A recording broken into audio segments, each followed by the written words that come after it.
नमस्कार दर्शकवृन्द, दिनभरका देश विदेशका प्रमुख खबरहरू समेटिएको नेपाल टाइम्सको टप 50 बुलेटिनमा स्वागत छ। म रश्मिता उदास। सुरु गरौं आजका प्रमुख खबरहरू। आज श्रावण शुक्ल पञ्चमी अर्थात् नाग पञ्चमी। नाग देवताको पूजा गरी मनाइयो। बिहानै स्नान गरी पूजा गरी ढोकामाथि नागको तस्बिर टाँस्नाले सर्प बिच्छीको डर नहुने जनविश्वास। आजदेखि वर्षायाम समाप्त भई हिउँदयाम सुरु भएको पनि मान्ने चलन।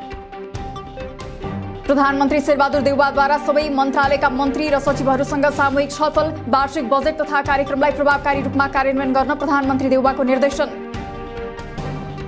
लोकसभालाई पनि सरकारमा सहभागी गराउने प्रधानमन्त्री देउवाको तयारी। सरकारले संसदबाट नागरिकता ऐन पारित गराएपछि लोकसभा सरकारमा जान सकारात्मक। लोकसभाद्वारा कम्तीमा 2 मन्त्रालय र 1 राज्य मन्त्रीको पद माग।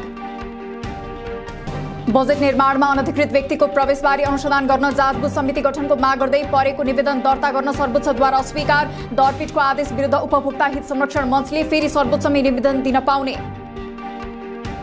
नेत्रविक्रम चन्द विप्लव नेतृत्वको नेकपाका नेताहरूमाथि पक्राउ पुर्जी जारी गरेकोमा माओवादीको पनि आपत्ति। संविधान जारी गर्नु अघि भएको थारू आन्दोलनका क्रममा पक्राउ परेर जेल परेका र मुद्दा लगाइएका नेता कार्यकर्तालाई रिहा गर्नुपर्ने सांसद अमनलाल मोदीको माग।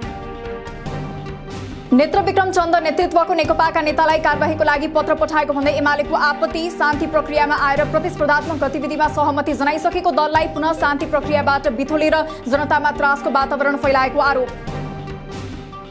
विपद व्यवस्थापन प्राधिकरण निष्क्रिय भएको भन्दै सरकारको तर्फबाट केही दिन अघि मात्रै खोटाङमा गएको भूकम्पबाट प्रभावित जनतालाई राहत दिन एमाले सांसद विशाल भट्टराईको आग्रह। तत्काल क्षतिको विवरण संकलन गर्ने काममा सरकारले ढिला सुस्ती गरेको आरोप।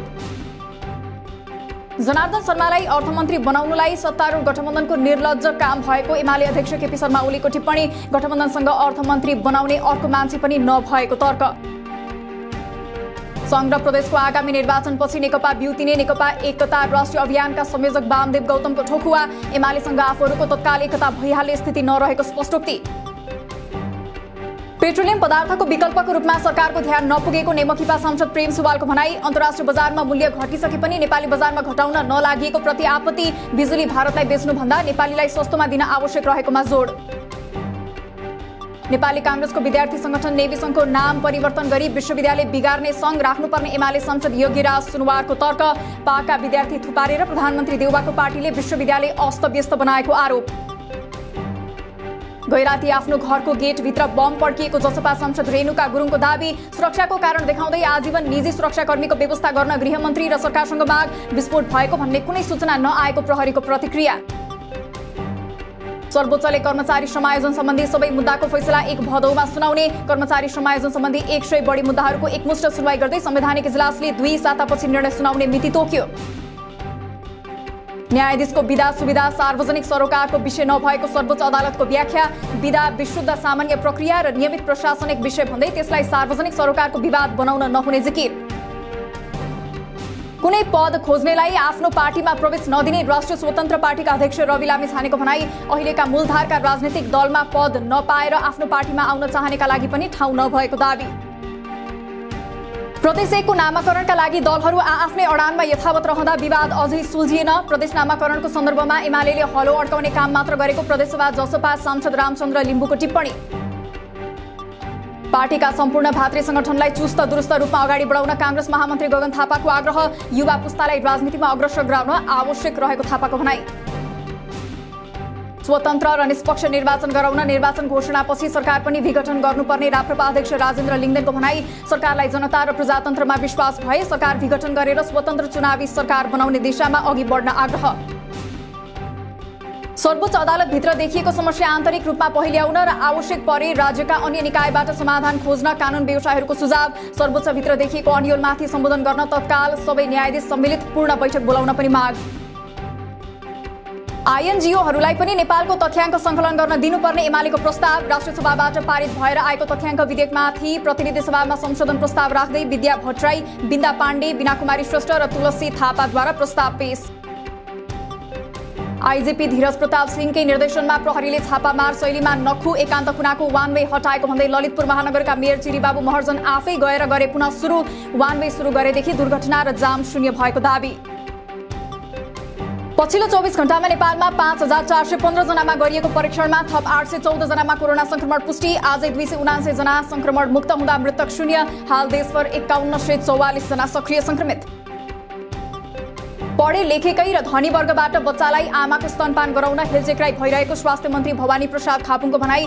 शहरी समाजमा बच्चालाई आमाले स्तनपान गराउने कुरामा भइरहेको कमीको कारण पत्ता लगाएर त्यसको निवारण गर्न आवश्यक रहेकोमा जोड। आगामी आर्थिक वर्षमा थप 25 स्थानीय तहका 232 विद्यालयमा स्कुल नर्स राखिने। प्रदेश 1 मा 10, प्रदेश 2 मा 38, प्रदेश 4 मा 30, प्रदेश 5 मा 46, प्रदेश 7 मा 70 विद्यालयमा स्कुल नर्स रहने। काठमाडौँको सिनामङ्गलमा 14 वर्षीय छात्रालाई बलात्कार गरेको आरोपमा ललितपुरको जावला खेल स्थित फ्युचर स्टार कलेजका शिक्षक पक्राउ। छात्रा 30 शिक्षकसँग ट्युसन पढ्ने गरेको र घटनाबारे थप अनुसन्धान जारी रहेको प्रहरीको भनाई। आफ्नो जायज यथा र सम्पत्ति बेचेर भए पनि बचतकर्ताको रकम फिर्ता गर्ने गौतम श्री बहुउद्देश्य सहकारी संस्थाका अध्यक्ष रामबहादुर गौतमको दावी। रकम फिर्ता गर्न नसकेर भागेको नभई अन्य व्यवसायिक कार्यको लागि भारत गएको स्पष्टोक्ति। मनसुनको न्यून चापीय रेखा भारततिर सर्ने सम्भावना रहेकाले मनसुन केही कमजोर हुने र भोलिदेखि मौसम खुल्दै जाने मौसम पूर्वानुमान महाशाखाको भनाई। आज पनि देशका धेरै ठाउँमा पानी पर्ने। गैराती आएको पहिरोमा परि म्याग्दीको मालिका 2 रुम गाउँमा 3वटा घर पुरिँदा एकै परिवारका 5 जनाको मृत्यु। घाइते 2 जनालाई रुम स्वास्थ्य चौकीमा उपचार गरी मौसम अनुकूल भएपछि थप उपचारका लागि दरबाङ पठाउने तयारी।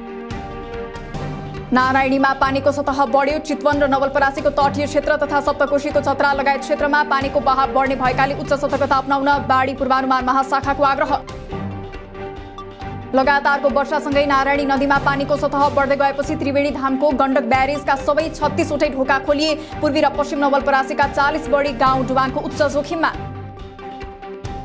सप्तकोशी नदीमा ठूलो बाढी। सुनसरीको चतरामा पानीको सतह सतर्कता तहमा पुगेको मौसम पूर्वानुमान महाशाखाको भनाई। नदी तटीय क्षेत्रमा बेलुकासम्मै उच्च सतर्कता अपनाउन आग्रह। उदयपुरको बेलुकाको डुम्रीबाट बस्तीमा पस्न थाल्यो पानी। खोटाङको मातिम बिर्ता केन्द्रबिन्दु बनाएर आइतबार गएको भूकम्पबाट 2 विद्यालय भवन, 1 प्रहरी चौकी र 475 घरमा क्षति पुगेको तथ्याङ्क सार्वजनिक। भूकम्पबाट थर्पु डाँडा मावि र सुर्के डाँडा माविको 4 कोठी भवन भत्कियो। दाल भनेर प्रतिबन्धित विदेशी महँगा चुरोट आयात गर्ने फर्मलाई बिरगञ्ज सुक्खा भन्सार कार्यालयले गर्यो झण्डै पौने 11 करोड रुपैयाँ जरिवानाको फैसला। जरिवाना तिर्न सम्पर्कमा नआएपछि कालिका इन्टरप्राइजेसका सञ्चालक नवराज गिरी विरुद्ध पक्राउ पुर्जी जारी। राहदानी विभागले ई पासपोर्टको प्री इनरोलमेन्टको लागि अनलाइन आवेदन आजदेखि बिहान 11 बजे खुलायो। राहदानी सबै जिल्ला प्रशासन र 17 इलाका प्रशासनबाट बनाउन सकिने भए पनि काठमाडौँको विभागमा राहदानी बनाउनेको संख्या ठूलो। अनलाइन मार्फत नै आवेदन दिन सक्ने भएपछि वैदेशिक रोजगार बोर्डबाट पाइने आर्थिक सहायता लिनेको संख्या बढ्यो। वैदेशिक रोजगारीको क्रममा ज्यान गुमाएका 1479 श्रमिकका परिवारलाई अनलाइन प्रणालीबाट आर्थिक सहायता प्रदान। 5 वर्ष बितिसक्दा समेत लुम्बिनी प्रदेश गौरव आयोजना झुम्सा चरङ्गे सडक सम्पन्न हुन नसक्दा आयोजना अलपत्र। 2 वर्षमा सक्ने गरी सिद्धबाबा सडकको विकल्पको रूपमा निर्माण थालिएको सडक नबन्दा स्थानीय समस्यामा। लुम्बिनी विकास गुरु योजना विपरीत रिसोर्टलाई क्याम्पेन ग्राउन्डको जग्गा दिने निर्णय खारेज। लुम्बिनीमा पर्यटक सुविधाका लागि 1 महिनाभित्र विद्युतीय बस सञ्चालन गर्ने परिषद बैठकको निर्णय। बागमती प्रदेशको भौतिक पूर्वाधार विकास मन्त्रालयले 4 वर्षको अवधिमा 64 करोड 35 लाख 22 हजार बराबरको डीपीआर बिना प्रतिस्पर्धा खरिद गरेको पाइयो। डीपीआर निर्माण गर्ने र कार्यान्वयन नहुने अवस्थामा खर्चको नियन्त्रण गर्न महालेखाको सुझाव। औद्योगिक क्षेत्रमा रहेका उद्योगहरूको बढाइएको जग्गा भाडा तत्काल फिर्ता गर्न उद्योग परिसंघको आग्रह। भाडा वृद्धि सम्बन्धी विषयलाई मन्त्रालयले उच्च प्राथमिकतामा राखेको र निजी क्षेत्रसँगको सहकारीमा समाधान गर्ने मन्त्री दिलेन्द्र प्रसाद बडुको प्रतिबद्धता। नेपालीले खाने नुनमा आवश्यकता भन्दा बढी मात्रामा आयोडिन पाइएको विषय प्रयोगशाला परीक्षणबाट पुष्टि नभएको खाद्य प्रविधि तथा गुण नियन्त्रण विभागको दावी। नेपालले औषध खानुपर्ने भन्दा धेरै नुन खानाले आयोडिनको मात्रा धेरै भएको देखिएको हुन सक्ने जिकिर। अहिलेको बजेट उत्पादनमुखी रहेकाले सबै उत्पादनमा जोडिनु पर्ने आवश्यकता रहेको अर्थमन्त्री जनार्दन शर्माको भनाई। नेपालले तरकारी निर्यात गर्नुपर्ने ठाउँमा आयात गरेको भन्दै किसान संघहरूलाई उत्पादनमा जोड दिन आग्रह। सुनको भाव आज तोलामा 200 रुपैयाँले बढेर प्रति तोला 95,600 रुपैयाँ कायम। आज चाँदीको मूल्य भने स्थिर रही प्रति तोला 1220 रुपैयाँमै कारोबार। शेयर बजार आज सामान्य घट्यो। नेप्से आज मंगलबार 3.81 अङ्कले घटेर 2193.43 बिन्दुमा झर्यो। आज 3 अर्ब 29 करोड 32 लाखको शेयर खरिद बिक्री। साफ अन्डर 20 च्याम्पियनशिप फुटबल अन्तर्गत नेपालले लीग चरणको अन्तिम खेल बंगलादेश विरुद्ध 1-1 को बराबरी खेल्यो। नेपालले फाइनलमा प्रवेश पाउनका लागि मालदिप्स र भारतको नतिजा पर्खिनुपर्ने।